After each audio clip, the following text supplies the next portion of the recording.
मंत्रालय को बहुत बहुत धन्यवाद। जय हिंद। धन्यवाद माननीय नीरज डांगी जी।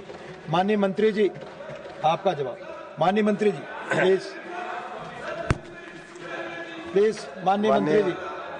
माननीय चेयरमैन ने ऑलरेडी स्पष्ट कर दिया है। माननीय चेयरमैन ने ऑलरेडी स्पष्ट कर दिया। Please take your seats. Nothing will go on record. माननीय मंत्री जी, आपका जवाब। माननीय उपसभापति महोदय, माननीय मंत्री जी, आपका जवाब। सबसे पहले तो आपका आभार व्यक्त करना चाहता हूं कि पिछले दो दिनों में प्लीज आप बोले वही रिकॉर्ड पे जाएगा। पिछले 2 दिनों में आपने वन और पर्यावरण मंत्रालय पे एक व्यापक चर्चा को सदन में रखने का अवसर प्रदान किया और इस चर्चा में लगभग 9 राजनीतिक दलों से और 13 से ज्यादा सांसदों ने हिस्सा लिया और अपने डीएमके ने कल भाषण दिया था। टी धनपाल डीएमके के बोले थे, फिर भी आपका प्लीज आप फोन रिकॉर्ड। तो डीएमके माननीय मंत्री जी, माननीय चेयरमैन ने स्थिति ऑलरेडी स्पष्ट की है, आपको बोलना। मैं इसलिए मैंने कहा डीएमके के कल टी धनपाल ऑलरेडी बोले हैं, एआईडीएमके के। माननीय उपसभापति जी, ये 2 दिन की चर्चा बहुत व्यापक, बहुत सामयिक, समावेशी और सदस्यों ने तात्कालिक विषयों पर चिंता करी। उसके साथ ही साथ उन्होंने अपने दीर्घकालिक उपायों को भी सदन में सबके सामने रखा और मंत्रालय पे, किसी भी मंत्रालय पे जब चर्चा होती है तो उसका हेतु भी ये रहता है कि जो तथ्य जिनके बारे में संशय हो उनका स्पष्टीकरण हो। मंत्रालय की जो कार्य योजना है वो कार्य योजना सबके सामने रखी जाए और सदस्यों के जो मूल्यवान सुझाव हैं उसके आधार पे भी आगे की पॉलिसी डिसीजन में सरकार कार्य करे। माननीय उपसभापति महोदय, मैं माननीय प्रधानमंत्री जी का भी धन्यवाद देना चाहता हूं कि विगत 10 वर्षों के उनके शासनकाल में पूरे देश में एक पर्यावरण और के संतुलन के विकास के आधार पे हम लोग आगे बढ़े हैं। मैं चर्चा को आगे बढ़ाऊं उससे पहले मैं बताना चाहूंगा और कुछ तथ्य आपके सामने रखना चाहूंगा। 2014 में जब हम सरकार में आए थे तो देश में जो प्रोटेक्टेड एरियाज थे उनकी संख्या 757 थी। आज 2026 में देश में जो प्रोटेक्टेड एरियाज हैं उनकी संख्या 1134 है। मैं यहां पर केवल 10 साल की बात कर रहा हूं कि भारत ने 10 साल में किस प्रकार से पर्यावरणीय विकास की यात्रा करी है। मैं उन उपलब्धियों को रख रहा हूं जो प्रधानमंत्री जी के विजन के कारण इस देश ने 10 सालों में महसूस करी है। टोटल एरिया जो प्रोटेक्टेड एरियाज था 2014 में, जयराम जी लिख लीजिए, बाद में आपको कभी ट्वीट करने के काम आएगा। हाँ ट्वीट करना, यहाँ सदन में मत बोलना। सदन में बोलते तो मैं जवाब भी देता आपको, यही है सर, पर वो ट्वीट करते, सामने नहीं बोलते। जो टोटल एरिया है अंडर प्रोटेक्टेड वो 1,68,838.37 स्क्वायर किलोमीटर था, जो 2026 में बढ़कर के 2025 की रिपोर्ट है 1,87,162.91 किलोमीटर। हमारे देश में जो नेशनल पार्क थे वो 2014 में 103 थे, आज 2026 में 106 है। देश में जो वाइल्ड लाइफ सेंचुरीज थी वो 2014 में 539 थी, आज बढ़कर के 574 हो गई है। विशेष रूप से जब हम जंगल और जमीन की बात करते हैं तो जो कम्युनिटी रिजर्व्स हैं वो 2014 में 48 थे, आज बढ़कर के 309 हो गए हैं। जो कंजर्वेशन रिजर्व थे उनकी संख्या 67 थी, आज उनकी संख्या बढ़कर 145 हो गई है। इस देश में हमें गर्व है कि हमने 50 साल में टाइगर कंजर्वेशन में उपलब्धियां हासिल करी हैं, सभी सरकारों ने करी है।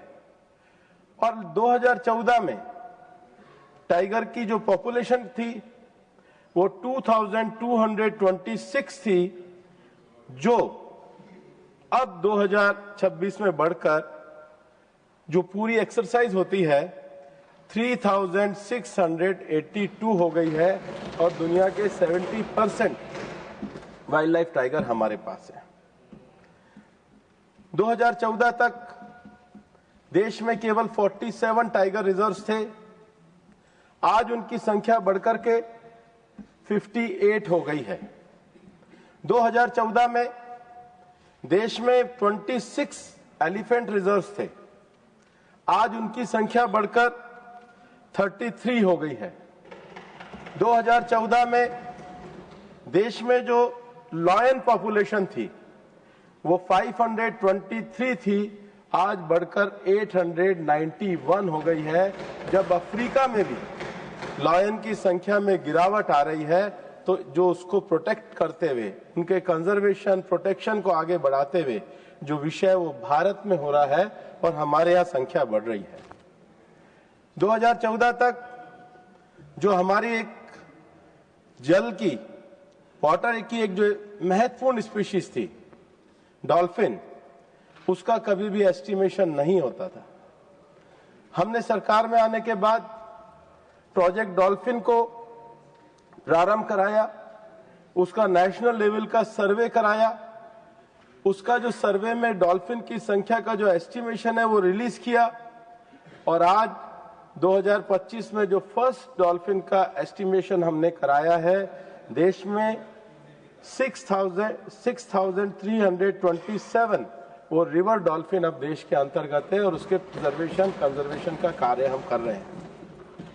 फॉरेस्ट कवर जो इस देश में था 2013-14 की जो रिपोर्ट है फॉरेस्ट सर्वे ऑफ इंडिया की, और इस रिपोर्ट को पूरे दुनिया में मान्यता दी जाती है। फॉरेस्ट कवर इस देश में 2013-14 की रिपोर्ट में 7,01,673 था, वो बढ़कर के 2021-22 में 7,15,342 हो गया है। और इसलिए डांगी जी आपको गलत रिपोर्ट दे करके खड़ा किया है, ये एफएसआई की रिपोर्ट है। अच्छा बोलोगे, फिर मैं और आंकड़े भी दूंगा जो गलत बोले हो। ठीक है, सुन लो, मैंने आपको सुना है, आप मेरे को सुनो प्रेम से। दूसरा, जो ट्री कवर ऑफ इंडिया है वो 92,572 था, जो बढ़कर के 1,12,014 हुआ है। उसके बाद जो टोटल एरिया प्लांटेशन का है वो बड़ा है।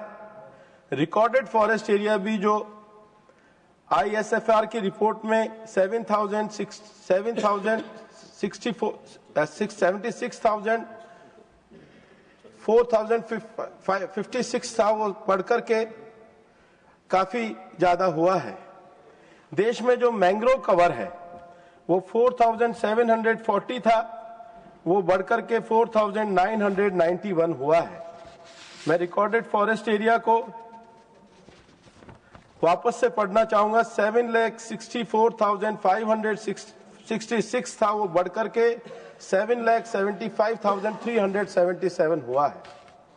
उसके साथ ही साथ अंतर्राष्ट्रीय स्तर पर भी भारत ने जो अपने एनडीसीज के टारगेट दिए, हमने ये दुनिया के सामने टारगेट दिया कि हम जो अपनी emission intensity of GDP bye 45% 2030 में हासिल करेंगे, जो 2005 के लेवल के हिसाब से होगा। 2026 में भारत ने UNFCCC में जो अपने टारगेट दिए, भारत ने उसको 36% हासिल करने का काम किया, जो भारत का ट्रैक रिकॉर्ड दिखाता है। उसके साथ ही हमने 2014 में हमारे यहाँ पे जो क्यूमुलेटिव इलेक्ट्रिक पावर की जो कैपेसिटी फॉसिल फ्यूल बेस से अलग जो थी, जिसको हम ग्रीन एनर्जी कहते हैं, वो 30.3% थी, जो बढ़कर के 51% 2025 में हुई है। उसके साथ ही साथ अगर consumption of ozone depleting substances की बात है, तो उस अपडेट में भी हम आगे बढ़े हैं। और बहुत सारे सदस्यों ने यहां बताया है कि 2014 में हमारे देश में केवल 26 वेटलैंड थी, आज प्रधानमंत्री जी के नेतृत्व में बढ़कर के 98 वेटलैंड्स को रामसर साइट्स का दर्जा हमने दिलाने का काम किया है। और उसके साथ ही साथ उसके क्षेत्रफल में भी वृद्धि हुई है। और ये जो धरती का दिया हुआ सबसे बड़ा उपहार है, वो हमारे बायोस्फीयर रिजर्व्स है। आज इंडिया में पिछले 10 सालों की उपलब्धि में आप देखेंगे तो अब 18 डेजिग्नेटेड बायोस्फीयर रिजर्व्स हैं।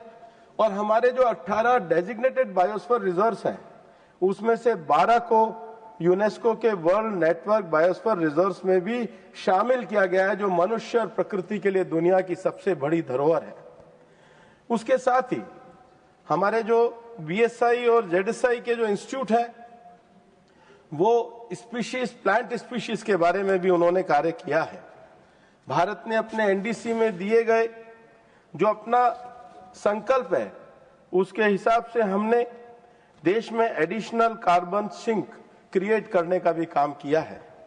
ये मैं इसलिए प्रारंभ में बताया है कि अपनी 10 वर्षों की यात्रा में माननीय प्रधानमंत्री जी के नेतृत्व में भारत ने पर्यावरण के क्षेत्र में बड़ी उपलब्धियां करी है।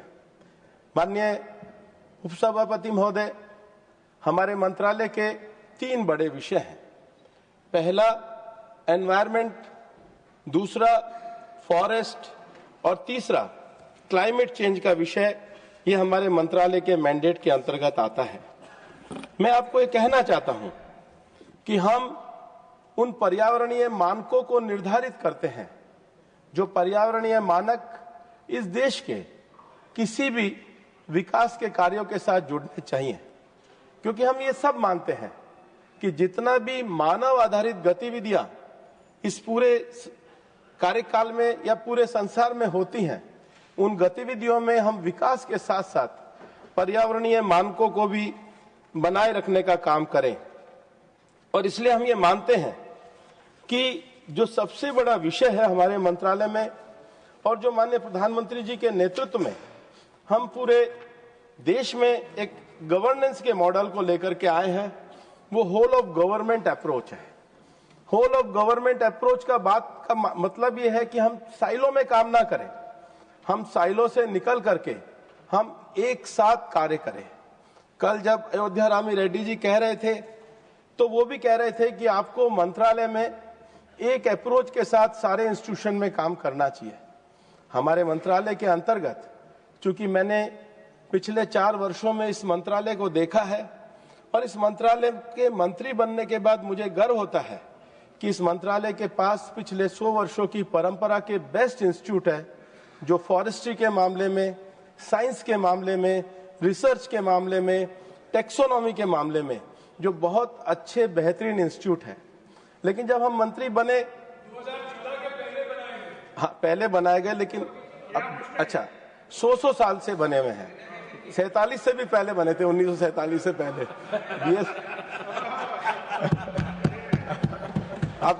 आप दोनों, हम दोनों जानते हैं, लेकिन मैं बताता हूं क्या हुआ जयराम जी। आप भी मंत्री रहे, आपके बाद हमने भी उत्तराधिकार में ये विषय लिया, पूरा तो बोलने दो, हमने भी ये लिया है। माननीय उपसभापति महोदय, ये जो 16 इंस्टीट्यूट थे और ये मंत्रालय भी 80s के दशक में 86 में आया, पहली बार ऐसा महसूस हुआ जब प्रधानमंत्री जी ने कहा कि whole of the government, whole of the department की अप्रोच होनी चाहिए। हमने देखा कि हमारे इस इकोसिस्टम में BSI, ZSI, IIFM, ICFRI, FSI, WII जो इंस्टीट्यूट है, ये कभी एक साथ नहीं बैठते थे। और जब 2020 में हमने कहा कि ये जो होल ऑफ द गवर्नेंस का प्रोसेस, जो प्रधानमंत्री जी का एक गवर्नेंस का कंसेप्ट है, इसमें क्या कभी ये डिपार्टमेंट आपस में बैठे? तो पता पड़ा कि ये डिपार्टमेंट आपस में कभी नहीं बैठे।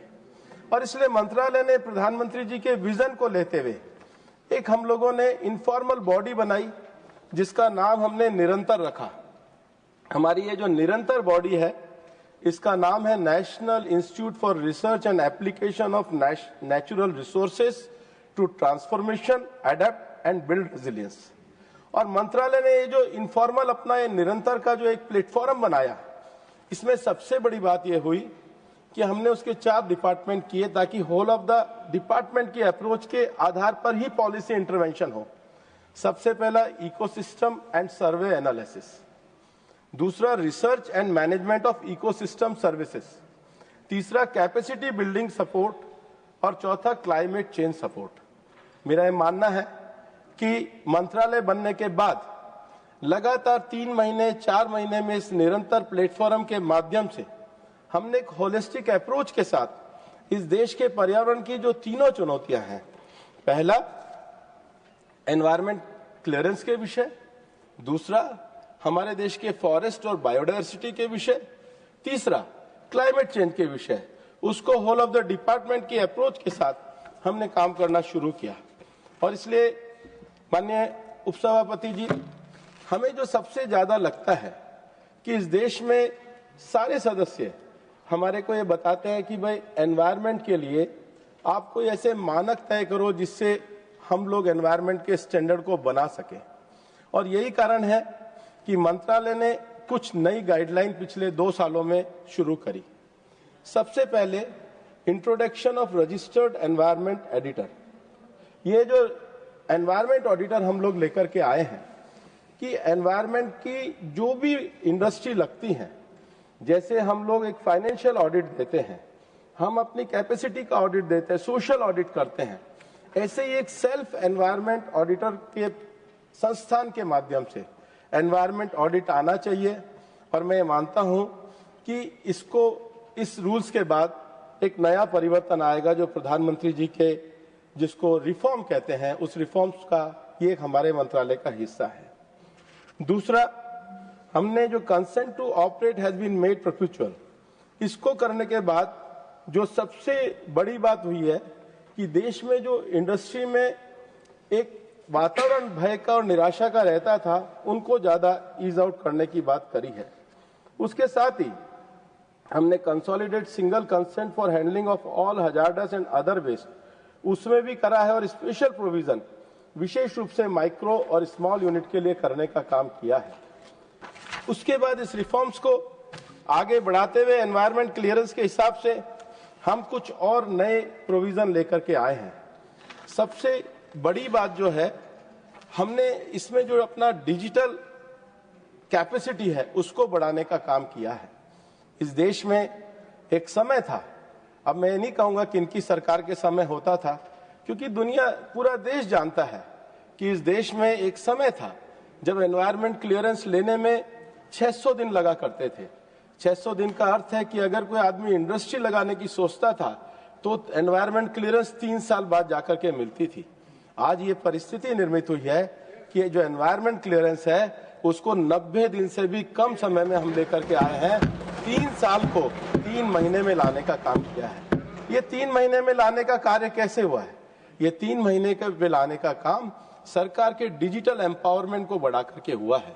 2018 में हम परिवेश को लेकर के आए, परिवेश के पोर्टल के माध्यम से, क्योंकि एक जो जैसे मैंने बताया हमारे 16 डिपार्टमेंट थे, कभी डिपार्टमेंट आपस में एक दूसरे के साथ नहीं बैठते थे।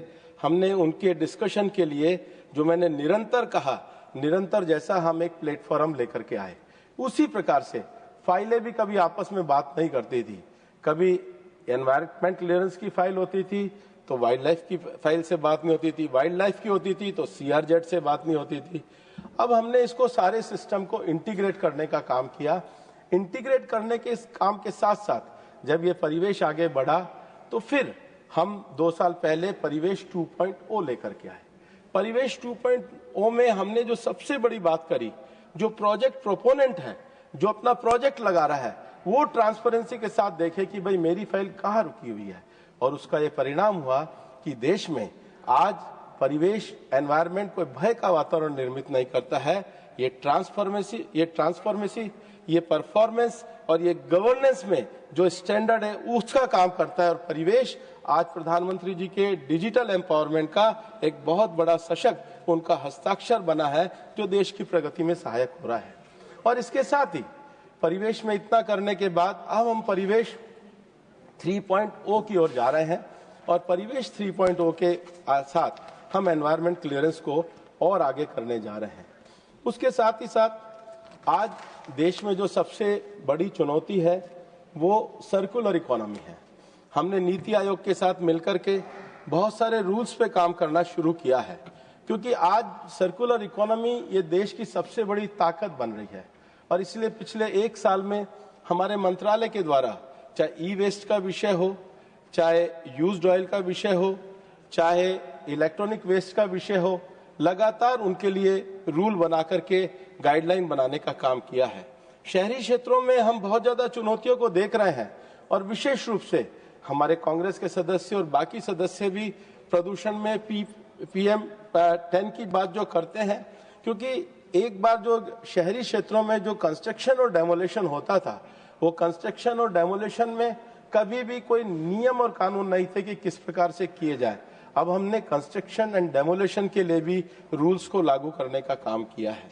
उसके साथ ही शहरी क्षेत्रों में जो सबसे बड़ा विषय है वो वेस्ट का है, सॉलिड वेस्ट का है। सॉलिड वेस्ट मैनेजमेंट में भी जहां पर 20,000 मीटर से ज्यादा के आवासीय क्षेत्र हैं या जो लोग 100 किलो से ज्यादा कचरे का उत्पादन करते हैं, उनके लिए रूल्स क्या होंगे। और इसलिए हम सॉलिड वेस्ट मैनेजमेंट रूल्स को भी हमने लागू करके एक बड़े रिफॉर्म को करने का काम किया है। मैं इसके साथ ये भी कहना चाहता हूं कि हम ये चाहते हैं कि इसमें सरकार का जब ये विषय आता है, कई बार लोग कहते हैं कि मैक्सिमम जो है गवर्नेंस, मिनिमम गवर्नमेंट कैसे होगा। जैसे मैंने बताया है कि एनवायरनमेंट में भी हम एक ऑडिट सिस्टम लेकर के आए हैं ताकि लोग अपने सेल्फ रिलायंट के आधार पे अपने एनवायरनमेंट के मेजरमेंट को कर सके। उसी प्रकार से इलेक्ट्रॉनिक वेस्ट में भी हमने EPR रूल्स में भी अब हम EPR पोर्टल लेकर के आ रहे हैं और उसके लिए भी हम लोग काम कर रहे हैं। जो एक और बड़ी चुनौती है और सभी सदस्यों की चुनौती है वो सिंगल यूज प्लास्टिक की है। हमने सिंगल यूज प्लास्टिक को बैन करने का काम भी किया है। और उसके साथ ही साथ सॉलिड वेस्ट में भी जो 4 तरह के वेस्ट है, चाहे तो वेट वेस्ट है, ड्राई वेस्ट है, सैनिटरी वेस्ट है और स्पेशल केयर वेस्ट है, उसको भी हमने मैंडेटरी बनाने का काम किया है। और मुझे लगता है कि ये काफी बड़े परिवर्तन रिफॉर्म्स के द्वारा सरकार लेकर के आई है। इसके साथ ही साथ जो इलीगल डंपिंग जो फ्लाई ऐश के और थर्मल पावर प्लांट्स के थे, वहां भी रूल्स और रेगुलेशन की आवश्यकता थी, उसको भी हम रिफॉर्म्स के साथ लेकर आए हैं। देश में जो एक बहुत बड़ी चुनौती थी कि जो कंटेमिनेटेड साइट थी, जहां पर बहुत बड़ा अवशिष्ट और हैजर्डियस वेस्ट था, आपने देखा होगा कि सुप्रीम कोर्ट के ऑर्डर के बाद हमने भोपाल में भी जो यूनियन कार्बाइड का वेस्ट था, पिछले 2 सालों में उसको पूरी तरीके से डिस्पोज ऑफ करने का काम किया है। माननीय शिवराज जी भी बैठे और एक बहुत बड़ा जो वेस्ट था उसको समाप्त करके भारत ने दुनिया को ये दिखाने का काम किया है कि हमने किस तरीके से इस पूरे वेस्ट को समाप्त किया है। लेकिन ये रूल्स हमने इसलिए बनाने पड़े कि हम ये जानते थे ये तो बहुत कुछ छोड़ के गए थे। ठीक, अब हम कर रहे हैं। मैं बोलेंगे जयराम जी? हाँ बोलिए। जब हमने प्रयास की, मध्य प्रदेश के तत्कालीन मुख्यमंत्री ने आपत्ति जताई थी। 2010 में मुख्यमंत्री कौन थे और मुख्यमंत्री के राज्य सरकार की आपत्तियां क्या थी? राज्य सरकार की आपत्तियां क्या थी? इतिहास में मत जाइए, इतिहास में मत जाइए, इतिहास में मत जाइए। मैं इतिहास बता सकता हूं आपको। यहाँ राम रेड्डी जी बैठे हुए हैं, रैंकी बैठे हुए हैं। रैंकी की कंपनी इन्हीं की कंपनी थी पीतमपुर में, और तब के मुख्यमंत्री ने क्या कहा? तो इतिहास मत खोलिए। इतिहास तो ये है जयराम जी कि शिकायतें लोग करते रहे कि यूनियन कार्बाइड से रिसाव हो रहा है, चेतावनी देते रहे, लेकिन तब तत्कालीन कांग्रेस की सरकार और मुख्यमंत्री सोते रहे और लाशों के ढेर लगाने का पाप किया था तो तत्कालीन सरकार ने किया था। माननीय भूपेंद्र जी प्लीज। माननीय उपसभापति जी, मेरा पिछले 30 मिनट का भाषण इस बात का साक्षी है। मैं तो 10 साल पे ही बोला हूं, इतिहास पे बोला कहां हूं। इतिहास तो आप छेड़ रहे हो, और उस इतिहास की जो सबसे बड़ी कमजोरी थी वो ये थी कि आपकी इंटेंशन सही नहीं थी। अगर इंटेंशन सही होती तो उस समय ये सॉल्व हो जाता और जीएसटी भी लागू हो जाता। और इसलिए मैं आपको ये कहना चाहता हूं, मैंने जो विषय रखा है, मैंने जो विषय रखा है ये 10 साल की उपलब्धियों का रखा है। 10 साल में हमने किस प्रकार से इस देश में एक जो लंबे समय तक एक साइट थी, जिस साइट के बारे में ऐसा माना जाता था कि ये साइट एक इसको समाप्त होना चाहिए, उसको भी समाप्त किया। और मेरा तो ये कहना था कि जो आज हम बाकी के 69 साइट्स के लिए जो कंटेमिनेशन के लिए जो हम रूल्स लेकर के आए, अगर आप ले आते तो उसको भी हम पूरा कर देते। पर अब हम रूल्स भी लाए हैं और पूरा करने का काम भी अब हम करने जा रहे हैं, जो हमारा इस देश में एक बहुत बड़ा संकल्प है। इसके अलावा जैसा कि मैंने बताया कि हमने सॉलिड वेस्ट के लिए रूल्स बनाए, हमने कंस्ट्रक्शन एंड डेमोलिशन वेस्ट के लिए रूल बनाए, हमने एनवायरमेंट प्रोटेक्शन कंटेमिनेटेड साइट के लिए नए रूल बनाए हैं। एक और जो बड़ा विषय है वो extended producer responsibility for scrap for non furious matters, जो बहुत ज्यादा विशेष रूप से जिनका हम उपयोग भी कर सकते हैं, इसमें भी किसी प्रकार का कोई नहीं था। हमने रिफॉर्म करके इसमें रूल्स बनाने का काम किया। और देश में जो व्हीकल पॉल्यूशन में जो एक बड़ा विषय था कि end of life vehicle rules की एक आवश्यकता थी, उसको भी 2025 में हमने लागू किया है। और निश्चित रूप से एक जो और बड़ी बात, अब जो हम ईवी की भी बात करते हैं कि हमें फ्यूचरिस्टिक रिफॉर्म्स पे किस प्रकार से पहले रेगुलेशन बनाने चाहिए, हमने 2025 में ही बैटरी वेस्ट मैनेजमेंट के अमेंडमेंट रूल बनाए और implementation of EPR portals for waste streams, इसके लिए भी हम लोगों ने कार्य किया है। माननीय उपसभापति महोदय, मैं चाहता तो मैं ये बहुत बड़ा विषय आपके सामने रख सकता था, लेकिन मैंने केवल रूल्स इसलिए बताए हैं कि सब सदस्य इन रूल्स को ध्यान करते रहते हैं और अपने अपने क्षेत्र में भी सब लोग सक्रिय रहते हैं। एक जो सबसे बड़ा विषय मंत्रालय ने माननीय प्रधानमंत्री जी के नेतृत्व में किया है कि बहुत सारे मंत्रालयों में पद जो थे वो रिक्त थे, और इसलिए आपने देखा होगा कि पिछले 2-3 सालों में स्वयं प्रधानमंत्री जी ने रोजगार मेले लगाए हैं। और रोजगार मेले लगाने में पिछले 3 सालों में अगर आप देखेंगे कि ये जो 18 रोजगार मेले लगे, भारत सरकार ने whole of the government approach में जाके किस प्रकार से नौजवानों को रोजगार दिया। और लास्ट रोजगार मेला भी अभी 24 जनवरी 2026 को हुआ। हमारे मंत्रालय में टोटल 3,486 पोस्ट थी जो वैकेंट छुटी हुई थी, उसमें से 2,111 पोस्टों को हमने भरने का काम किया है। 70% से ज्यादा पोस्टों को भरने का काम किया है। इस देश में कर्मचारियों की और मंत्रालय की कैपेसिटी को बढ़ाने के लिए मिशन कर्मयोगी के माध्यम से एक बड़ा अप्रोच का कार्यक्रम प्रधानमंत्री जी के द्वारा किया गया। और हमारे मंत्रालय में मिशन कर्मयोगी और स्वच्छता अभियान, ये 2 बड़े विषयों को करके आगे बढ़ाने का काम किया। माननीय उपसभापति जी, जहां एक तरफ एनवायरमेंट में हम लोगों ने लगातार अनेक क्षेत्र और नई चुनौतियां जो हमारी आने वाली हैं उसको लेकर के नए रूल्स के माध्यम से रिफॉर्म्स किया, वहीं देश की बायोडायवर्सिटी में एक लंबे समय से हम जानते थे कि इस देश में, कल बहुत सारे सदस्यों ने बोला, हमारे जो डीजी साहब यूपी के हैं वर्मा जी, वो तो बहुत सारे प्लांट्स और वैरायटी के लिए बोलते रहे, लेकिन ये सब हमारे देश की बहुत बड़ी ताकत है। इस देश की बायोडायवर्सिटी का संरक्षण करना, इस देश की बायोडायवर्सिटी के लिए स्ट्रेटेजी बनाना, एक्शन प्लान बनाना, इसको हमने करने का काम किया। और यही कारण है कि 2024 में हमने बायोडायवर्सिटी के नए रूल्स बनाए और बायोडायवर्सिटी एक्ट का हमने अमेंडमेंट किया।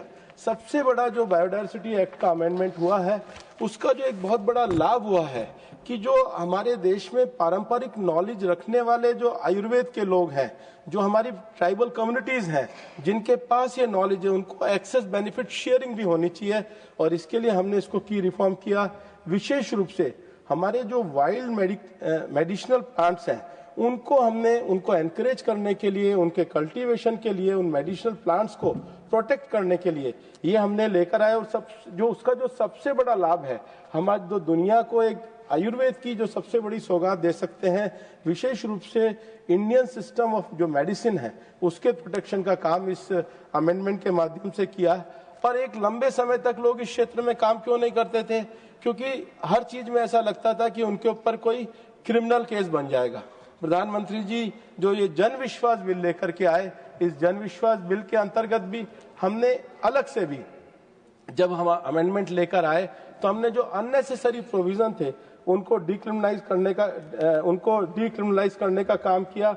और उसके साथ ही साथ एक जो बड़ी बात है कि अगर हम भारतीय मेडिसिन को आगे बढ़ाना चाहते हैं तो जो डिले होती है ग्रांटिंग ऑफ अप्रूवल के लिए, उसके दिनों को भी हमने 180 से कम करके 90 दिन का करने का काम किया। और सबसे बड़ी बात है, हमने सिंप्लीफाइड और ट्रांसपेरेंट प्रोसीजर किया जो बायोलॉजिकल रिसोर्सेज, उसकी एसोसिएटेड नॉलेज, रिसर्च के लिए, कमर्शियल यूटिलाइजेशन के लिए और इंटेलेक्चुअल प्रॉपर्टी राइट के लिए किया। और मुझे लगता है इसके कारण बहुत बड़ी संख्या में हमारे जो बायोडायवर्सिटी के क्षेत्र में आयुष, आयुर्वेद में जो काम करते हैं, ट्रेडिशनल नॉलेज में काम करते हैं, ट्रेडिशनल मेडिसिन में काम करते हैं, उनको इसका एक बहुत बड़ा लाभ मिलेगा।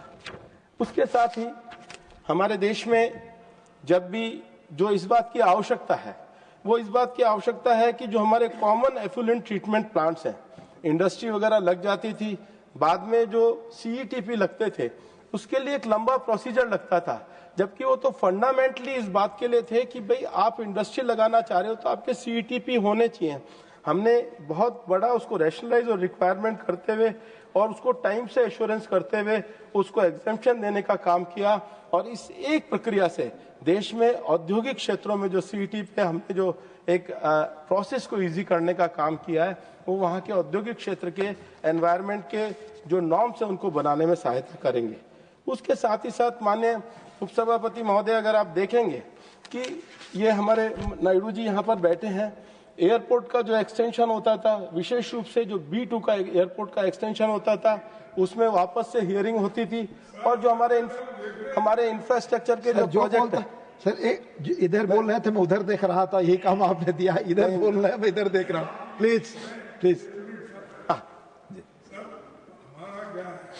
आपके तरफ देख रहे हैं तो भी हम आपके तरफ देख सकते हैं, लेकिन उन्होंने पब्लिक भाषण कैसा करते हैं, वो मोदी साहब यहाँ आकर जो एड्रेस करते हैं वैसा ही एड्रेस भी कर रहे हैं। पहले ऐसा नहीं करते थे, अब करने का सीखे।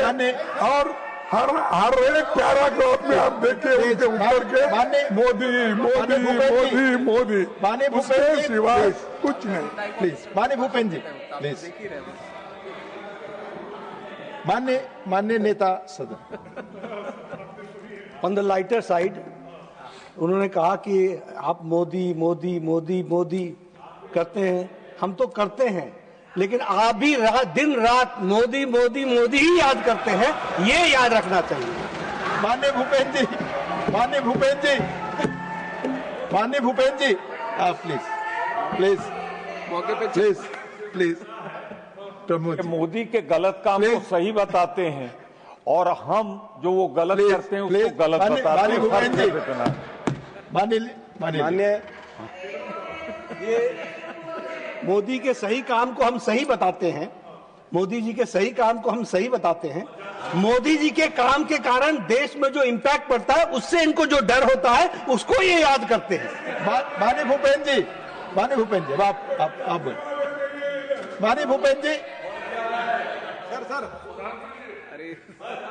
बहुत लंबे समय से मोदी जी के प्रति नफरत पनपती रही इधर और जनता में मोहब्बत मिलती रही, तो हुआ क्या, एक लाइन में कहना चाहूंगा कि मरीजे नफरते मोदी पर लानत खुदा की, मर्ज बढ़ता गया जो जो दवा की। माननीय भूपेंद्र जी, अब इसको भूपेंद्र जी, माननीय Bhupendra lighter, sir lighter mode पे भूपेंद्र जी तो पॉपुलर है इसलिए कह रहा हूं। मेरा सिर्फ इतना कहना है कि हम उनके खिलाफ बोलते हैं जो इस दुनिया में जवाब देने के लिए हैं अपनी सफाई में। इनकी आदत पड़ गई है उनके खिलाफ बोलने के लिए जो इस दुनिया में नहीं है। बिना नेहरू जी का नाम लिए इनका दिन नहीं पूरा होता। ऐसा है माननीय उपसभापति जी, एक अच्छा सा गाना है, प्रमोद जी झूठ मत बोलो खुदा के पास जाना है।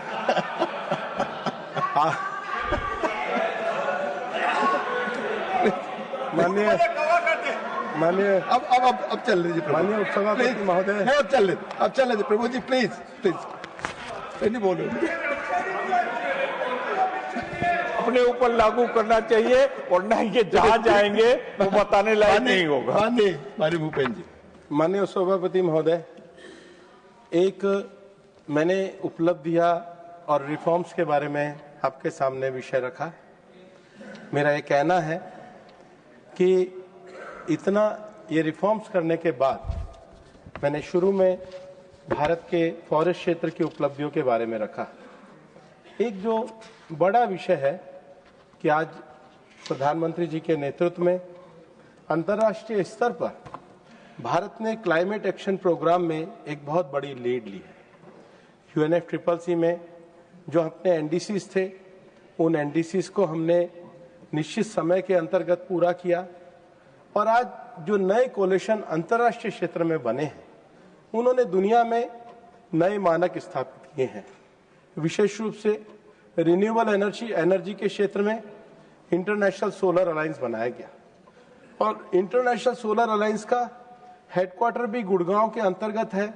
आज दुनिया में 137 देश इस इंटरनेशनल सोलर अलायंस के न केवल सदस्य बने हैं, भारत ने भी सोलर क्षेत्र में 42% क्षमता को बढ़ाने का काम किया है। माननीय उपसभापति महोदय, मैं जब G20 में साउथ अफ्रीका में गया था तो UNFCCC ने अपने ये 30 साल पूरे होने पर जो प्रेजेंटेशन दिया उसमें उन्होंने कहा कि दुनिया के जिन देशों ने, उनके प्रेजेंटेशन में है और इसलिए मैं ऑन रिकॉर्ड बोल रहा हूं कि दुनिया के जिन देशों ने एनवायरनमेंट के क्षेत्र में उल्लेखनीय कार्य किया है उसमें भारत ने रिन्यूएबल में, सोलर में जो अपनी क्षमता को बढ़ाया है वो दुनिया के लिए अनुकरणीय है। ये हमारे प्रधानमंत्री जी की उपलब्धि। दूसरा, आज हम सब लोग ये जानते हैं नई टेक्नोलॉजी आनी चाहिए, नई टेक्नोलॉजी का इनोवेशन होना चाहिए, लेकिन अंतर्राष्ट्रीय स्तर पर एक ऐसा मंच बनाना जिसमें कंपनीज भी हों, देश भी हों, ऑर्गेनाइजेशन भी हो। भारत ने स्वीडन के साथ मिलकर के lead IT leadership for industrial transformation, यह एक अंतर्राष्ट्रीय कोलिशन बनाया और इसका भी 2O जो है वो प्रारंभ हुआ है। तीसरा, पर्यावरण के क्षेत्र में हम जानते हैं कि बाढ़ आती है, आपदा आती है, सूखा आता है, तूफान आता है, तो दुनिया में इसमें नॉलेज शेयरिंग को लेकर, इसमें आपस में इनोवेशन को लेकर कोई कोलिशन बनना चाहिए और प्रधानमंत्री जी के नेतृत्व में CDRI, coalition for disaster resilience infrastructure बना है और उसका भी हेडक्वार्टर भारत में बना है, जो अंतर्राष्ट्रीय क्षेत्र में एक बड़ा इंटरनेशनल कोलिशन बना है। बायोडायवर्सिटी को लेकर के हम बहुत सारी बात करते हैं और ये जो हमारे देश के जो जंगल हैं ये निश्चित रूप से आज हम बायोडायवर्सिटी के क्षेत्र में काफी आगे बढ़ने का बात करते हैं, लेकिन इसमें नॉलेज शेयरिंग होना, इसमें ग्रीन जॉब होना, इसमें वाइल्ड लाइफ प्रोटेक्शन होना, इसमें इको टूरिज्म होना, तो प्रधानमंत्री जी के नेतृत्व में 50 ईयर ऑफ टाइगर कंजर्वेशन में एक और अंतर्राष्ट्रीय संगठन बनाया गया जिसका नाम इंटरनेशनल बिग कैट अलायंस रखा गया और इंटरनेशनल बिग कैट अलायंस का भी मई माह में भारत में सम्मेलन होने जा रहा है जो भारत की क्षेत्र में नेतृत्व क्षमता को बताने का काम करता है। उसके साथ ही मैं आपको ये कहना चाहता हूं कि हम वन संरक्षण की वृद्धि को लेकर पूरे तरीके से प्रतिबद्ध हैं और इसलिए जो कल भी कुछ सदस्य कह रहे थे, हम केवल हरित आवरण और वन क्षेत्र को बढ़ाने के लिए नगरीय क्षेत्र में भी वृक्षारोपण को बल दे रहे हैं। प्रधानमंत्री जी के नेतृत्व में एक पेड़ मां के नाम अभियान हम चला ही रहे हैं, लेकिन पूरे देश में हम लोग नगर वन योजना के माध्यम से आज बहुत सारे सदस्यों ने बताया है कि 600 नगर वन और 400 नगर वाटिकाएं ये हमने पिछले 3 साल के अंदर उपलब्धि करने का कार्य किया है और इसको योजना को कैंपा के द्वारा भी सहायता देने का काम किया है। लेकिन इसके साथ ही साथ जो हमारा डिग्रेडेड फॉरेस्ट है, उस डिग्रेडेड फॉरेस्ट और जो हमारी डिग्रेडेड लैंड्स हैं, उसमें जो लोग काम करना चाहते हैं, जो संस्थाएं काम करना चाहती है, जो कॉर्पोरेट सेक्टर में लोग काम करना चाहते हैं, उनके लिए भी हम ग्रीन क्रेडिट का प्रोग्राम लेकर के आए हैं। और ग्रीन क्रेडिट प्रोग्राम ये भारत के एक हरित आवरण को बढ़ाने के लिए एक बड़ी स्कीम लेकर के आए हैं। उसके साथ ही कार्बन क्रेडिट प्रोग्राम, उसको भी हम आगे बढ़ाने का काम करने के लिए आए हैं। एक और जो दुनिया की बड़ी समस्या है वो धरती के बंजरीकरण होने की है। UNCCD, United nation convention combat for desertification, आज भारत ने ICFRE के माध्यम से अपना एक सेंटर फॉर एक्सीलेंस काम बनाया है और इस सेंटर फॉर एक्सीलेंस के कार्यक्रम के अंतर्गत विशेष रूप से जो खनन से प्रभावित जमीनें हैं, जो शुष्क जमीनें हैं, उन सारी जमीनों को हरा भरा करने के लिए भारत ने दुनिया के सामने भी लक्ष्य रखा है। और सस्टेनेबल लैंड मैनेजमेंट को कैसे बढ़ाया जाए, इसके लिए भारत में प्रधानमंत्री जी के विजन के हिसाब से हम जो ICFRE है उसमें एक सेंटर फॉर एक्सीलेंस चला रहे हैं। माननीय उपसभापति महोदय, बहुत बड़ी बात ये होती है कि हमारे देश में कई बार जो वन आधारित जो हमारी उपज है, या विशेष रूप से जो हमारे टिम्बर है, उसमें जब टिम्बर को लेकर के जाते थे तो बहुत सारी जगहों पे एक राज्य से दूसरे राज्य के टिम्बर पे लगातार रेस्ट्रिक्शन होती थी। आज हम बहुत बड़ी संख्या में तो विदेश से टिम्बर का आयात करने को मजबूर है। हमारे देश का टिम्बर अपनी जगह पे नहीं पहुंच पाता है। हमने आने के बाद निश्चित रूप से वन नेशन के बहुत सारे कार्य किए हैं जिसने भारत को एक ताकत के रूप में बनाया। अब तो खड़गे जी मैं आपको देख रहा हूँ, आप ही को देख के बात कर रहा हूँ।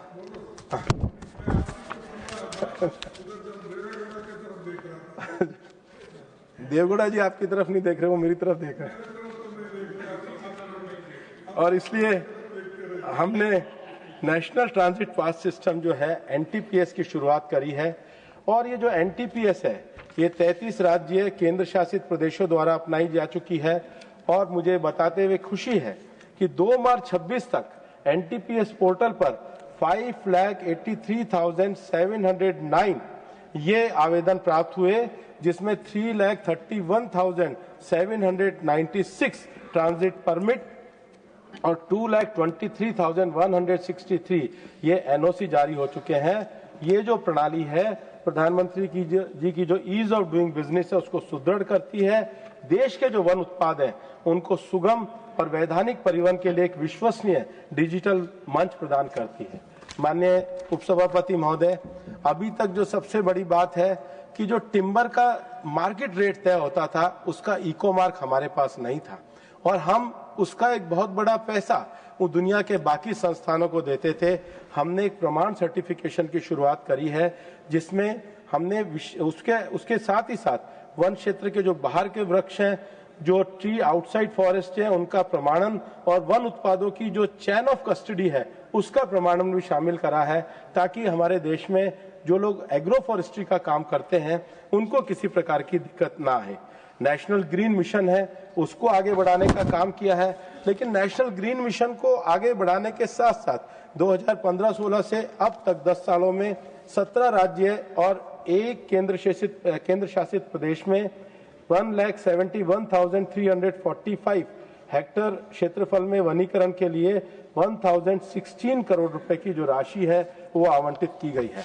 लेकिन केवल हम लोग धरती पे वन आवरण तो बढ़ा ही रहे, लेकिन जो सबसे बड़ा विषय है कि हमारे जो समुद्री क्षेत्र है भारत में लगभग अब पहले हम 7,500 लेकिन अब सारे क्रीक्स वगैरह को मिलाकर हम 10,000 किलोमीटर से ज्यादा का ये समुद्री क्षेत्र मानते हैं।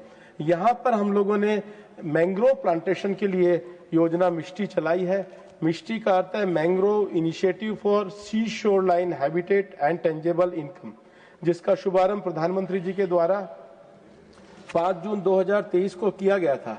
ये जो पूरी मिष्टी योजना है इसका उद्देश्य भारत के तटीय क्षेत्र में मैंग्रोव वनों की पुनर्स्थापना करना है, जिसके लिए देश और विश्व की जो बेस्ट प्रैक्टिस है उनको अपनाते हुए मैंग्रोव के पुनर्निर्वनीकरण और वनारोपण किया जा रहा है। और 5 वर्षों में हमने 540 वर्ग किलोमीटर के क्षेत्र में 9 तटीय राज्यों में और 4 केंद्र शासित प्रदेश हैं, उसमें इस योजना को लागू करने का और आगे बढ़ाने का काम किया है।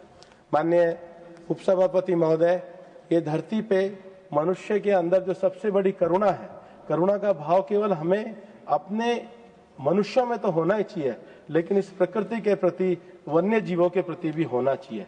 और इसलिए हमने सबसे जो बड़ा विषय है वो स्पीशीज रिकवरी प्रोग्राम है, उसको आगे बढ़ाने का काम किया है। स्पीशीज रिकवरी कार्यक्रम में हमने जो संकटग्रस्त स्पीशीज हैं या जो स्पीशीज आज के समय में जिनकी रिकवरी करना बहुत आवश्यक है, विशेष रूप से रेड पांडा, क्लाउडेड लेपर्ड, अरब सागर humpback whale, northern river terrapin, caracal, sloth भालू, घड़ियाल, इनको हमने विशेष प्रोग्राम के अंतर्गत शामिल करने का काम किया है। आज भारत को इस बात की बहुत बड़ी उपलब्धि है कि दुनिया में हमारे यहाँ पर जो चीते एक्सटिंक्ट हुए थे, हमने तय किया कि उनके वाइल्ड लाइफ चीतों को लाकर उसका ट्रांसलोकेशन का कार्य किया जाए।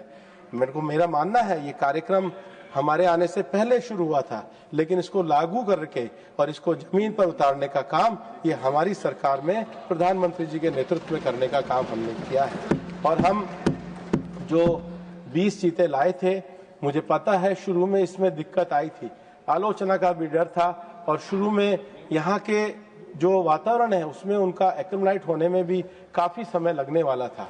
लेकिन ये इस काम में हमारे साइंटिस्ट को, हमारे फॉरेस्टर को, हमारे वन विभाग के अधिकारियों को मैं बहुत धन्यवाद देना चाहता हूं कि जो 20 चीते लाए थे, आज उनकी संख्या बढ़कर 50 से ज्यादा हो गई है। लेकिन इसके साथ ही साथ प्रोजेक्ट टाइगर और प्रोजेक्ट एलिफेंट जैसे कार्यक्रम करने के साथ साथ हम प्रोजेक्ट लॉयन, प्रोजेक्ट डॉल्फिन और विशेष रूप से ये हमारे गुजरात के सांसद महोदय बैठे हैं, इनकी भी चिंता रहती है, ग्रेट इंडियन बस्टर्ड और चीता जैसे कार्यक्रमों को हम बढ़ाने का काम कर रहे हैं। और इसलिए इस बार हम लोगों ने प्रोजेक्ट घड़ियाल और प्रोजेक्ट स्लॉथ बियर, इसमें विशेष रूप से काम करने का कार्य किया है। हमारे यहाँ पर हम लोग टाइगर का एस्टिमेशन कराते थे, एलिफेंट का एस्टिमेशन कराते थे। मैंने अपने पूर्व वक्तव्य में भी कहा, हमने पहली बार डॉल्फिन का एस्टिमेशन कराया, लेकिन जो स्नो लेपर्ड है उसका एस्टिमेशन नहीं होता था, उसका भी हमने दुनिया में पहली बार पहला एस्टिमेशन कराया है। और भारत में लगभग 718 ये स्नो लेपर्ड का एस्टिमेशन हमारे देश के पास आया है। लेकिन एक जो अभी जो 2 बड़ी चुनौतियां हमारे सामने हैं, और सारे भी मुझे अक्सर इन चुनौतियों का विषय बताते हैं। पहला जो हमारे टाइगर रिजर्व एरिया है, उसका जो बड़ा विषय है टाइगर आउटसाइड टाइगर टेरिटरी, ये जो है इसके लिए हम लोग एक विशेष प्रोजेक्ट को हमने चलाया है। और जो मैन एनिमल कॉन्फ्लिक्ट है, कई सदस्यों ने प्रश्न में पूछा है, हमने कोयम्बटूर में अब एक इंस्टीट्यूशन एस्टेब्लिश किया है और हमने एरिया स्पेसिफिक पहचान करके अब हम मैन एनिमल कॉन्फ्लिक्ट को लेकर भी कार्य कर रहे हैं। और इसमें जो मानव वन्य जीव संघर्ष है, इसको आगे बढ़ाने का काम हम कर रहे हैं। मैंने अपने प्रारंभिक वक्तव्य में एक पेड़ माँ के नाम, उसके लिए इको क्लब को बढ़ाने का काम किया है। कल से इस कार्यक्रम में हमारे बहुत सारे प्लीज टेक योर सीट। नहीं, आप बैठ जा प्लीज, प्लीज आप बैठ जा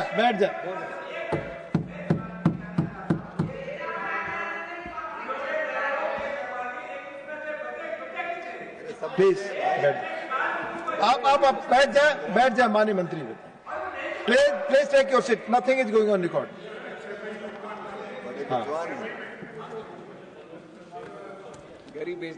माननीय उपसभापति जी, हमारे जो 13 सदस्यों ने भाग लिया, उसमें इस चर्चा की शुरुआत श्री घनश्याम तिवारी जी ने करी। और घनश्याम तिवारी जी ने जो मानव आधारित गतिविधियों के जो पर्यावरणीय संकट है, उसको लेकर के अपना विषय रखा। और उसमें जो हम रिफॉर्म्स लेकर के आए हैं, विशेष रूप से एनवायरनमेंट क्लियरेंस के रिफॉर्म्स लेके आए हैं, मैंने उनकी बात का जवाब देने की पूरी कोशिश करी है। अयोध्या रामी रेड्डी जी ने अपने वक्तव्य के अंतर्गत पास्ट, प्रेजेंट और फ्यूचर का विषय रखा। निश्चित रूप से देश के एनडीसी टारगेट जो अचीव हुए हैं, उसकी तो उन्होंने सराहना करी, लेकिन जो स्ट्रक्चर तरीके से ट्रांसफॉर्मेशन की बात जो उन्होंने अपने विषय में रखी थी, मैंने निरंतर के माध्यम से जो हम लोग कार्य कर रहे हैं उसको अपने भाषण के माध्यम से स्पष्ट किया है। सर्कुलर इकोनॉमी को भारत में क्या किया जा रहा है, मैंने सर्कुलर इकोनॉमी के रिफॉर्म्स और रूल्स को अपने भाषण में अपने रखने का काम किया है। उनका जो विषय था कि हमें कोई कॉम्प्रिहेंसिव स्ट्रेटेजिक रिव्यू करना चाहिए, उसको भी मैंने अपने विषय में रखने का, अपने बातों में रखने का काम किया है। हमारे बीजेडी के जो साथी थे सुभाषिष खुटिया, उन्होंने चिल्का के विषय को रखा है। हम लोग वेटलैंड्स के प्रिजर्वेशन और कंजर्वेशन के लिए काम कर रहे हैं, चिल्का में भी हम विशेष रूप से काम कर रहे हैं। और जो दूसरा जो उड़ीसा का जो तटीय क्षेत्र है, हमारे गोपालपुर के क्षेत्र में जो सी टर्टाइल है उसका उन्होंने विषय रखा। वहाँ पर भी अब हमारा ZSI का एक सेंटर है, उसको कार्य कर रहा है। और उड़ीसा में जो हमारा बायोस्फीयर रिजर्व है भीतरकनिका का, और सिमरीपाल की जो हमारी टाइगर रिजर्व है, उसको लेकर के हम लोग कार्य कर रहे हैं। उसके बाद हमारे राम भाई मोकरिया ने भारत के वन क्षेत्र को बढ़ाने का काम और बढ़ाने के पे जोर दिया है, जिसको हम लगातार कर रहे हैं। सुमेर सोलंकी जी ने वनाधिकार पट्टों के बारे में बात करी है। मैं यहाँ पर एक कहना चाहूँगा कि इस देश में 1950 से लेकर 1980 तक बिना कोई ऐसा कानून नहीं था कि जो वन भूमि है उसका जो डाइवर्जन होता है, उस डाइवर्जन को कैसे संरक्षित किया जाए। हम जो 1980 में फॉरेस्ट कंजर्वेशन एक्ट लेकर के आए, हमने जो डाइवर्जन की पावर है ये सेंट्रल गवर्नमेंट को करी। और 1980 से लेकर के और 2025 तक देश में लगभग 10 लाख हेक्टेयर की जो जमीन हस्तांतरित हुई अन्य कार्यों के लिए, उतना ही कंपनसेटरी अफॉरेस्टेशन में जमीन वापस में जंगल को मिली है। लेकिन जो सबसे बड़ा बात था फॉरेस्ट राइट एक्ट का, जिसका हमारे डांगी जी भी उठा रहे थे, फॉरेस्ट राइट एक्ट में 50 लाख हेक्टेयर से ज्यादा जमीन ये फॉरेस्ट राइट में देने का काम पिछले 10 साल में हमारी सरकार ने किया है। और सबसे ज्यादा हमने ट्राइबल राइट्स के मामलों को सेटल करने का काम किया है। उसके साथ मैं ये कहना भी चाहूंगा कि मेधा कुलकर्णी जी ने रामसर साइट का बात रखी है, और जो सबसे बड़ी बात है बर्ड्स के बारे में उन्होंने विषय रखा है और उन विषयों को बढ़ाने की बात करी है। जो उन्होंने हमारे नौजवानों के अंदर एनवायरमेंट कॉन्शियसनेस को बढ़ाने के लिए जो शिक्षा की बात करी है, हमने अपने मंत्रालय में भी इको क्लब का विषय है और एक नेशनल हिस्ट्री म्यूजियम के माध्यम से भी हम कार्यक्रम कराते हैं, जिसमें लगातार हम वनीय क्षेत्र के बारे में जानकारी के लिए लगातार कार्य करना चाहते हैं। मैं तो सभी सांसदों से भी कहना चाहता हूं, राज्यसभा के सांसद हो सकते हैं, लेकिन अपने क्षेत्र में किसी जगह पर हम इस पर्यावरणीय विषय को जो आगे बढ़ाना चाहते हैं, हमारे इन संस्थानों के माध्यम से अगर आप कहेंगे तो निश्चित रूप से हम इन इको क्लब, इन संस्थानों के माध्यम से और मिशन लाइफ के माध्यम से हम लगातार लोगों के बीच में जाकर और नौजवानों को भी कहते हैं कि भाई एनवायरनमेंट अवेयरनेस के लिए मिशन लाइफ में हमें 7 चीजों पे जोर देना चाहिए। हमें सबसे पहली बात सेव एनर्जी, इसके बारे में स्टार्टअप से लेके अवेकनिंग से लेके सेव फूड, क्योंकि सेव फूड एक ऐसी चीज है कि वेस्ट ऑफ फूड नहीं होना चाहिए। सेव वाटर, क्योंकि दुनिया में जो सबसे ज्यादा कमी है वो पीने के पानी की और मीठे पानी की है। सॉलिड वेस्ट मैनेजमेंट एक ऐसा विषय है जिस पे सबको काम करना चाहिए। ई वेस्ट मैनेजमेंट पे भी काम करना चाहिए। छठा विषय ban of single use plastic और 7वां विषय हेल्दी लाइफ स्टाइल। ये 7 आयामों को लेकर के जो मिशन लाइफ का मंत्र माननीय प्रधानमंत्री जी ने दिया है, मैं सारे सांसद साथियों को भी कहना चाहता हूं कि एक ऐसा कार्यक्रम है जिसमें अपने देश में पर्यावरण अनुकूल जीवन शैली को हम एक जागरण के माध्यम से आगे बढ़ाने का काम कर सकते हैं। हमारा मंत्रालय इसमें काम कर रहा है, लेकिन आप सबके सक्रिय सहयोग की आवश्यकता है। ब्रजलाल जी ने जो एक सबसे बड़ी बात अपने उसमें कही है, उन्होंने बहुत सारी देसी स्पीशीज का नाम लिया और निश्चित रूप से उनके प्रिजर्वेशन और कंजर्वेशन के लिए हम काम कर रहे हैं। और अब हम सब जगहों पर ये जो एक लगातार हमने सब फॉरेस्टर्स को कहा है कि आप अपने डिस्ट्रिक्ट में जो नर्सरी लगाइए वो आप अपने जो आपकी जो क्लाइमेट के हिसाब से आपकी जो देशी स्पीशीज है उसकी नर्सरी को लगाने का काम करिए। हम कैंपा के माध्यम से उसको आगे बढ़ाने का काम कर रहे हैं। उसके साथ ही अन्य सदस्यों में स्वाति मालीवाल जी ने दिल्ली के प्रदूषण का विषय करा है। मैं आपको और इस सदन को ये कहना चाहता हूं, हालांकि हमारे मित्र क्यों नहीं बोले मुझे समझ में नहीं आया, उन्होंने प्रेस कॉन्फ्रेंस तो करी थी। मैं ये कहना चाहता हूँ कि देश में जो AQI है इसकी रिपोर्ट 2009 में आई थी। 2009 में अगर AQI की रिपोर्ट आने के बाद जो भी सरकार थी, केंद्र की सरकार की कोई मजबूरी रही होगी, कोई विषय रहा होगा, उन्होंने AQI के मेजरमेंट को लागू नहीं किया। AQI के मेजरमेंट को लागू करके प्रमाणिकता देने का काम ये 2015 में प्रधानमंत्री जी के नेतृत्व में हमारी सरकार ने किया। और इसके बाद देश में इस समस्या की विकरालता को पहचानते हुए हमने 130 शहरों में नेशनल क्लीन एयर प्रोग्राम को करा है। आप खुद भी मानते हैं कि नेशनल क्लीन एयर प्रोग्राम में आज 40 से ज्यादा शहरों में हम एक अटेनमेंट के स्तर पर पहुंचे हैं, क्योंकि जिस प्रकार से मानवीय गतिविधियां बढ़ी हैं, उन मानवीय गतिविधियों के आधार पे चाहे व्हीकल पॉल्यूशन हो, चाहे सॉलिड वेस्ट के माध्यम से हो, चाहे इंडस्ट्री के माध्यम से हो, इन सब पे नियंत्रण रखना जरूरी है। मैंने अपने पिछले जवाब में भी बताया और मैं अब भी ये कह रहा हूं कि एनकैप को लाने के बाद दिल्ली की आवश्यकता को देखते हुए हमने CAQM जैसी एक अथॉरिटी लेजिस्लेशन के माध्यम से बनाने का काम किया। और CAQM के माध्यम से पिछले दिनों CAQM ने एक व्यापक रूप से एक समग्र चर्चा करी है और इसका एक विशेष रूप से दिल्ली के एयर पोल्यूशन को लेकर के और 130 शहरों के एयर पोल्यूशन को लेकर के हम लगातार कार्य करने का काम कर रहे हैं। और दिल्ली का एक पूरा प्लान भी हम लोगों ने तैयार किया है। उज्ज्वल निकम जी ने अर्बन फॉरेस्ट की बात करी है, उसका जवाब मैंने दिया है। मस्तान राव जी ने और मदन राठौड़ जी ने जो जमीन में जो कैंसर के नदियों के कारण जो पोल्यूशन का विषय उसकी बात करी है। DMK के धनपाल जी ने भी बात करी है। नीरज डांगी जी ने 2 विषय रखे हैं। पहला विषय उन्होंने अरावली का रखा है। मैं आपको ये कहना चाहता हूँ नीरज जी, जो आप कह रहे हैं वो तथ्य सही नहीं है और इसलिए जो सुप्रीम कोर्ट में विषय रखा गया है वो सुप्रीम कोर्ट में केवल FSI, CEC और केवल हमारी मिनिस्ट्री नहीं थी। ये जो कमेटी थी, ये कमेटी हमारे मंत्रालय ने नहीं गठित करी, ये कमेटी सुप्रीम कोर्ट ने गठित करी थी। इसमें हमारे सेक्रेटरी को उसका चेयरमैन बनाया गया था, लेकिन सुप्रीम कोर्ट की जो सेंटर एम्पावर्ड कमेटी है वो इसकी सदस्य थी। भारत का जो FSI इंस्टीट्यूट है वो इसके सदस्य थे। पहाड़ियों के बारे में जो मानक तय करते हैं वो किया जाता है जियोलॉजिकल सर्वे ऑफ इंडिया और सर्वे ऑफ इंडिया, जिनके पास ये नक्शे रहते हैं वो सब इस समिति के सदस्य थे।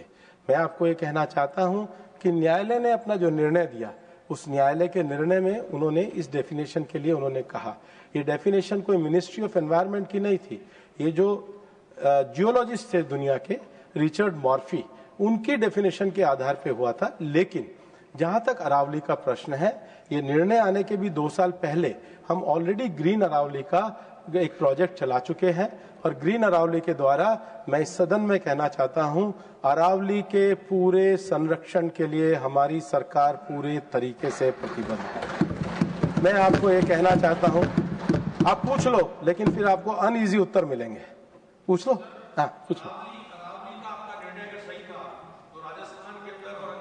देशों के अंदर जिस तरह से अरावली को लेकर के विरोध और प्रदर्शन दर्ज हुए, उसके बाद आप बैकफुट पे आए। ये संज्ञान जो है सुप्रीम कोर्ट ने स्वयं ने लिया है, आपके कहने से नहीं। आपने क्यों अरावली का मुद्दा उस समय रखा, क्यों आपने 100 मीटर का दायरा तय किया? धन्यवाद। प्लीज, सुप्रीम कोर्ट ने संज्ञान इसलिए लिया कि अशोक गहलोत जी के समय में अरावली में बहुत ज्यादा अवैध खनन हो रहा था।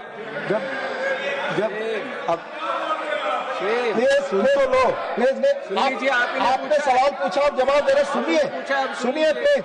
मंत्री जी आप बोले, आपकी बात रिकॉर्ड पे जाएगी, आप बोलो।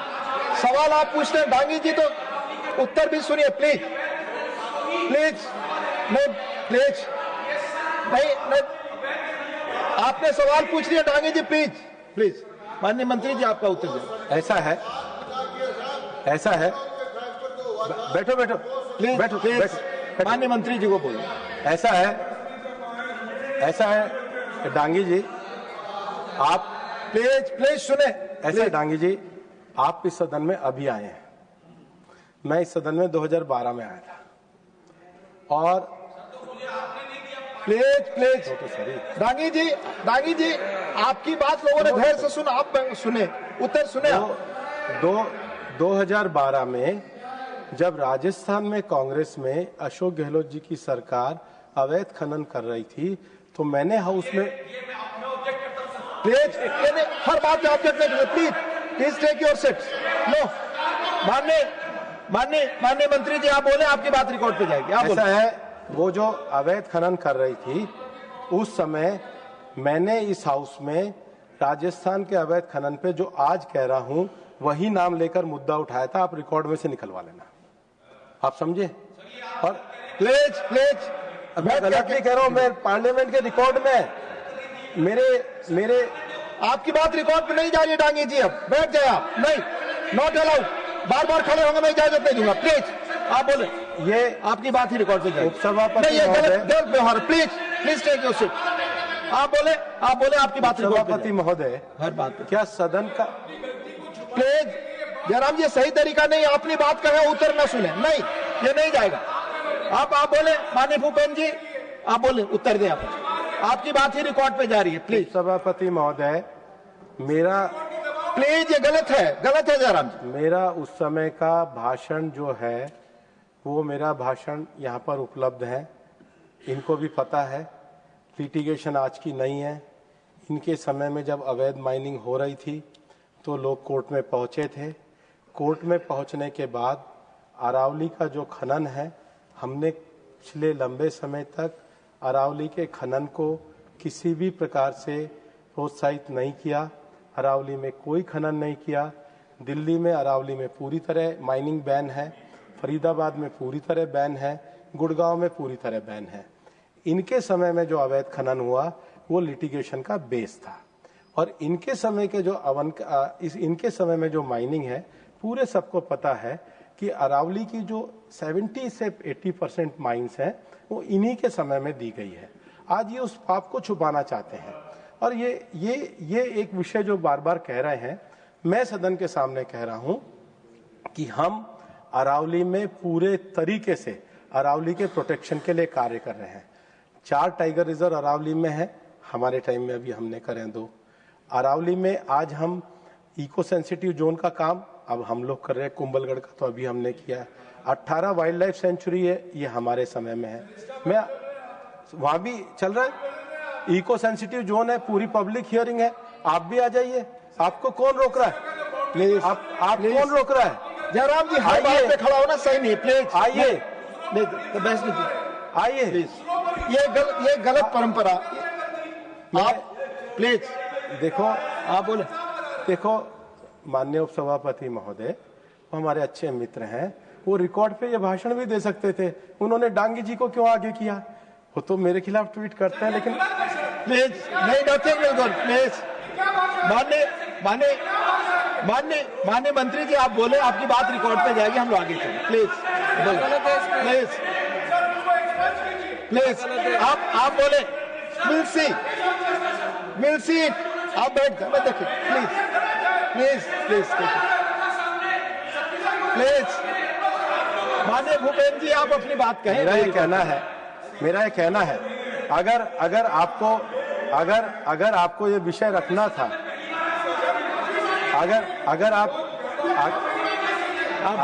अगर आपको विषय रखना था,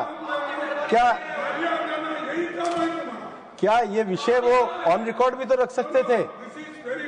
it is not bad. Please माननीय प्लीज आप बोलिए, बैठ जाओ। आप बोले, मैं ये कहना चाहता हूँ, कुछ और माननीय उपसभापति महोदय, मैं पहली बात अरावली में हम लोग देखेंगे। Yes will see, I have told you Jairam ji, मैंने कहा है हम देखेंगे। प्लीज हम देखेंगे, हमने कहा देखेंगे। सभापति महोदय, आज प्रमोद जी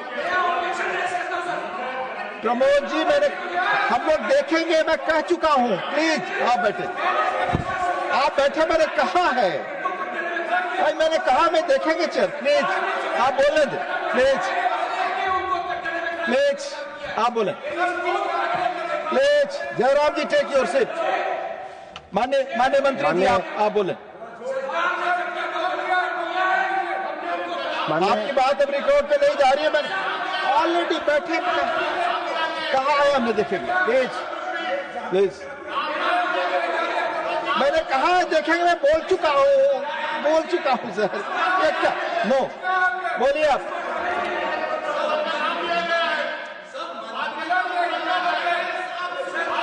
मैंने कहा है record, will see the record sir, will see the record please, will see the record please.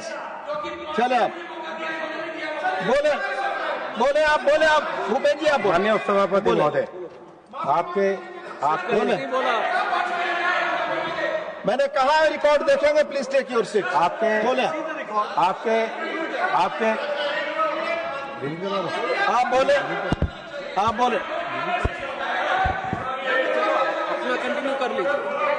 माननीय उपसभापति महोदय, माननीय उपसभापति महोदय, अरे सुनो, पॉइंट ऑफ ऑर्डर सुनो प्रमोद जी। माननीय उपसभापति महोदय, हाँ। अगर मैंने इतना सा, मैंने इतना सा, नहीं मैं कहता हूँ, मैंने जो कहा मैं, मैंने अगर इतना सा आग्रह किया है कि जयराम जी मैं बोल रहा हूँ, आप बीच में टोक रहे हो, आप अगर रिकॉर्ड पे बोलते तो मुझे और जवाब देने का मजा आता, इसमें क्या बुरा होता। ठीक,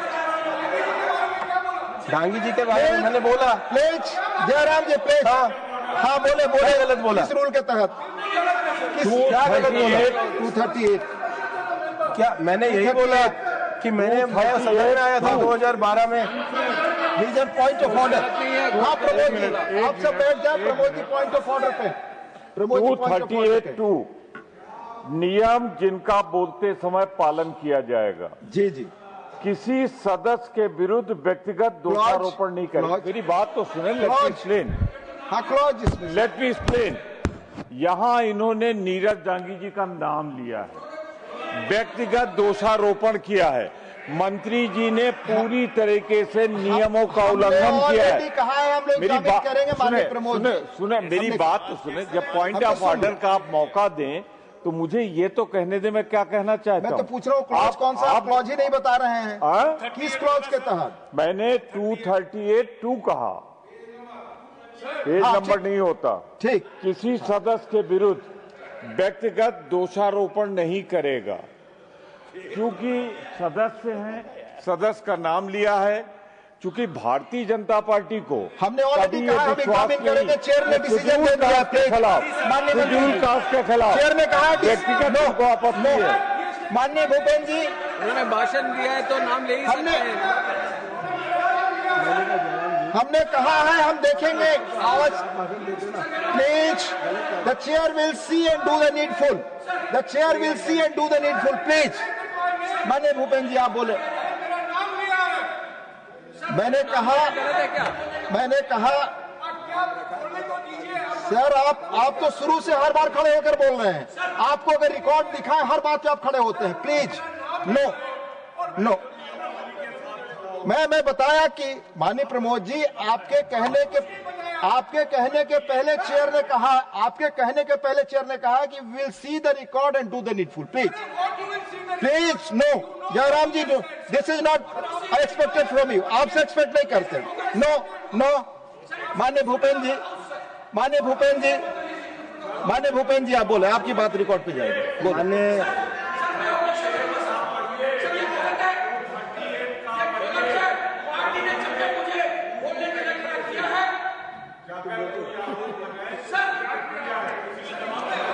माननीय मैंने कहा ऑलरेडी, आप बैठ जाए। मैंने कहा है द चेयर विल सी। मैं कई बार कह चुका हूं प्रमोद जी, आपके बोलने के पहले कह चुका हूं। प्लीज माननीय भूपेंद्र जी प्लीज। माननीय उपसभापति महोदय, रूल 238 में लिखा है कि जब कोई सदस्य बोले तो बीच में टोका टोकी ना करें। हम देखेंगे। प्लीज मैंने प्लीज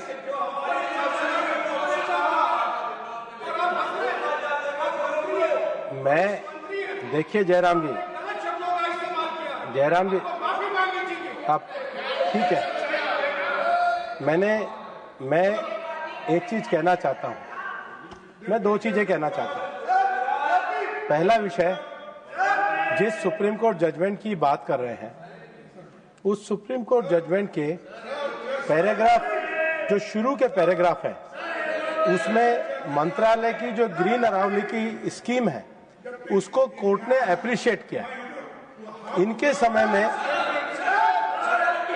इनके समय में जब कोर्ट के जजमेंट आते थे, बोल रहे थे सर, हर चीज पे आप खड़े होंगे सर, कैसे चेयर बोलेगा? प्लीज प्लीज, मैं बोल ले लीजिए आप, ठीक, आप बैठे please. Sir he is speaking, आपने बोला सर, आपने बोला।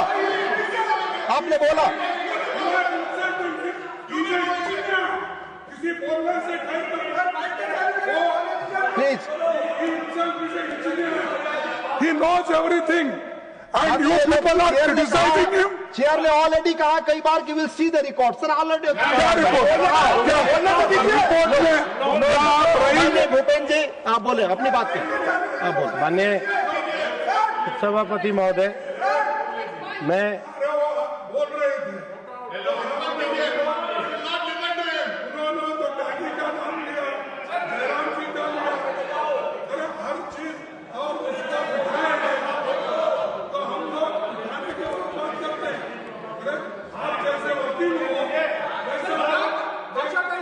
भूपेंद्र जी आप अपनी बात माननीय करें। उपसभापति महोदय, मैं ये कहना चाहता हूं कि हम पूरे तरीके से अरावली के संरक्षण के लिए प्रतिबद्ध हैं। इनके समय में जब न्यायालय के निर्णय आते थे तो इनकी सरकार के ऊपर अक्षमता के प्रश्न चिन्ह लगते थे। इस निर्णय में न्यायालय ने हमारे ग्रीन अरावली प्रोजेक्ट के बारे में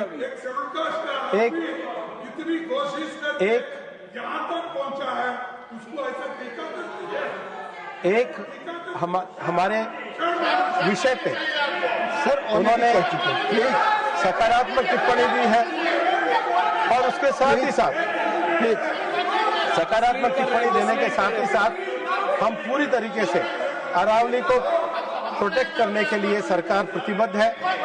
न्यायालय को भी इस संबंध में हमारी सरकार की कोई भी सकारात्मक असिस्टेंस की आवश्यकता होगी, मैं सबके सामने कहना चाहता हूं, हम इसको पूरी तरीके से प्रोटेक्ट कर रहे हैं।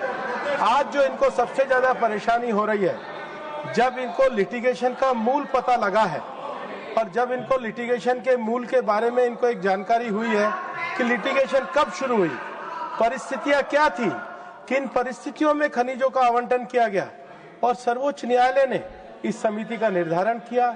आज सर्वोच्च न्यायालय ने एचपीसी हाई पावर्ड कमेटी बनाने की भी बात करी है, हम उसमें भी सकारात्मक है।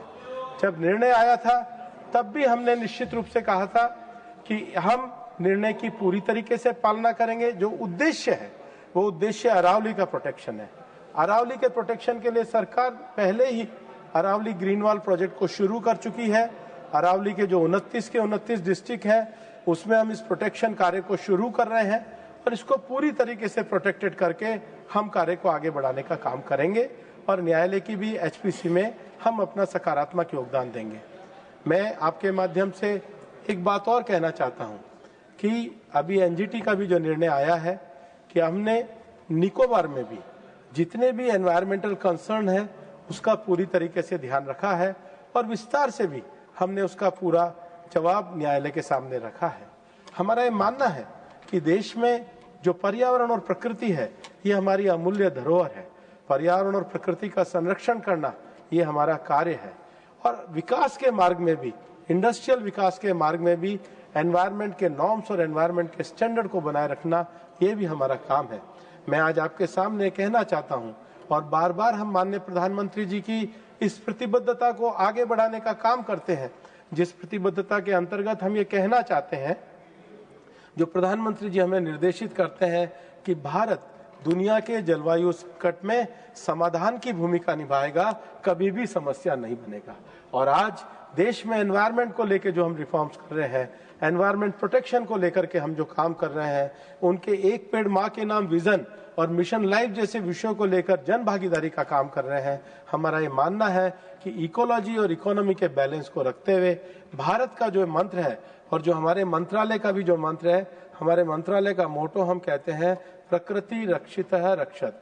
अगर आप नेचर की रक्षा करते हो तो नेचर आपकी रक्षा करते हैं।